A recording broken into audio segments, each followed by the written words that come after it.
Bonjour, aujourd'hui je voulais vous présenter le djilbab. Le djilbab est une tenue musulmane qui est recommandée dans le Coran et dans les hadiths, qui couvre de la tête jusqu'aux pieds. C'est une tradition musulmane. D'autres le portent par conviction, moi je le porte par tradition musulmane. Mais des fois je le porte occasionnellement, mais je vais finir par le mettre assez souvent.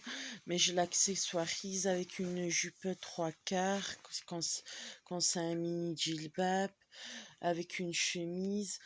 En été, je l'accessoirise avec une étole comme ça. Désolée, j'ai personne pour me filmer. En été, je l'accessoirise avec une étole et je sors comme ça. Je mets ma jupe 3/4 en dessous. Je fais une double jupe. Ou sinon, si je mets un djilbab ras, je mets un pantalon jean. Je vous cache pas la vérité. Je mets un pantalon jean, c'est un t-shirt. Bon, avant j'étais religieuse, mais maintenant je suis plus autant religieuse que ça. Mais je le porte plus par tradition et habitude. C'est quelque chose de normal pour moi. Je peux imaginer que ça peut paraître un peu imposant à la vue de certaines personnes. Mais je porte mon étole. Et en hiver, quand il fait vraiment froid, je porte un manteau européen où je mets ce manteau-là. Voilà. Quand il fait vraiment froid, je mets ça pour cacher et ça se voit pas tellement avec la capuche. Voilà. Voilà. En hiver, je suis comme ça. En été, je suis comme ça. Je suis plein d'ostentation. Je porte une étole et des fois je mets du maquillage, des talons, des sandales. Je sais que le djilbab n'est pas très apprêté. Il manque un ruban ou une broderie dorée ou où on peut mettre un serre-tête ici pour accessoiriser. Le djilbab est un peu trop simple. Mais c'est le vêtement de la piété, c'est pas bien de se moquer. Voilà. Et ici, il y a une majorité de musulmans, c'est plus facile de porter le djilbab, etc. Mais des fois, quand je vais au loin, je porte le hijab et la tunique ou la longue robe. Quand je vais vraiment au loin où il n'y a pas de musulmans. Mais normalement, je devrais rester comme un saint. C'est parce qu'on est en Europe, mais par exemple, à Bruxelles, il y a quand même une majorité de musulmans, des femmes qui le portent. Sûrement en France, à Londres, il y a sûrement des femmes. Là où il y a des musulmans, il y a des femmes voilées. C'est plus facile de le porter dans ces contrées-là que dans une contrée où il n'y a vraiment pas de musulmans. Parce que j'ai été en Espagne, il n'y avait vraiment pas de femmes voilées habillées en long, ni rien. Alors il faut aller plus au sud, à Cordoue, et aller vraiment dans le sud.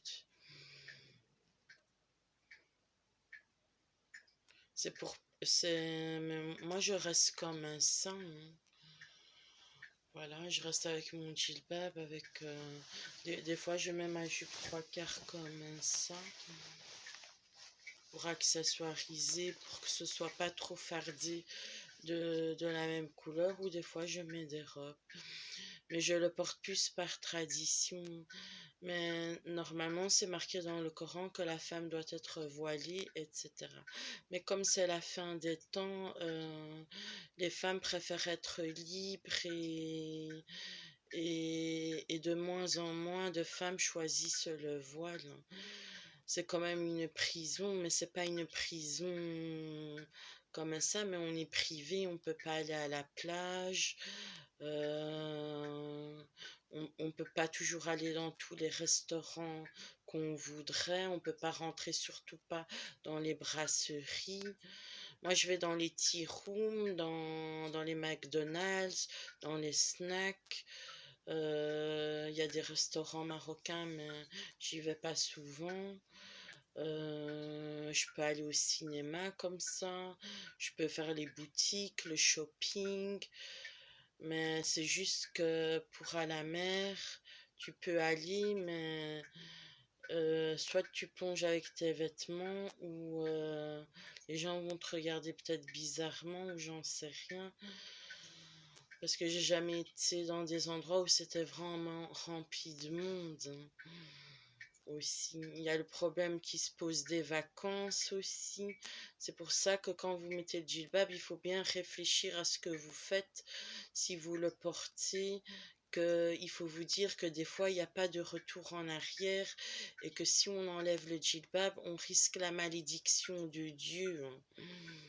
C'est pour ça que quand vous mettez le voile et le djellab, il faut bien réfléchir parce que ce n'est pas un jeu de le mettre et de l'enlever, on risque le châtiment de Dieu, de la malédiction.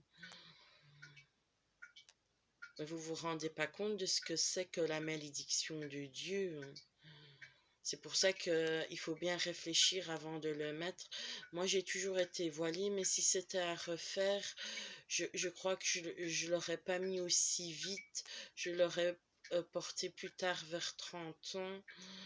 Je l'aurais remis un peu plus tard et j'aurais essayé de profiter un peu plus de ma jeunesse. Si c'était à refaire. Mais comme j'ai toujours été voilée, mais ça m'a pas empêché de faire des choses, hein. J'aurais pu faire plein d'activités, etc. Mais je vais pas dire que c'est mon ex-compagnon, mon compagnon qui voulait pas que je fasse trop. Il voulait me préserver et protéger mon innocence pour que je reste à la maison. Mais j'avais des autres attraits à la maison, prendre soin de moi, de mon foyer, lire le Coran, lire les bouquins, trouver une activité, etc. Il y a plein de choses à faire à la maison des fois. Et des fois, se reposer, prendre le temps de la réflexion, etc., etc. Voilà. Moi, je le porte plus par tradition musulmane. Sauf que des fois, je suis déçue parce que je trouve pas de quelque chose de plus joli avec des broderies, etc. Mais Inch'Allah, je vais aller essayer de trouver quelque chose de plus joli et je vous le montrerai. Ça va? Tout va bien? Vous avez compris ce que je vous ai dit au moins? Allez, à bientôt, prenez soin de vous. Salam.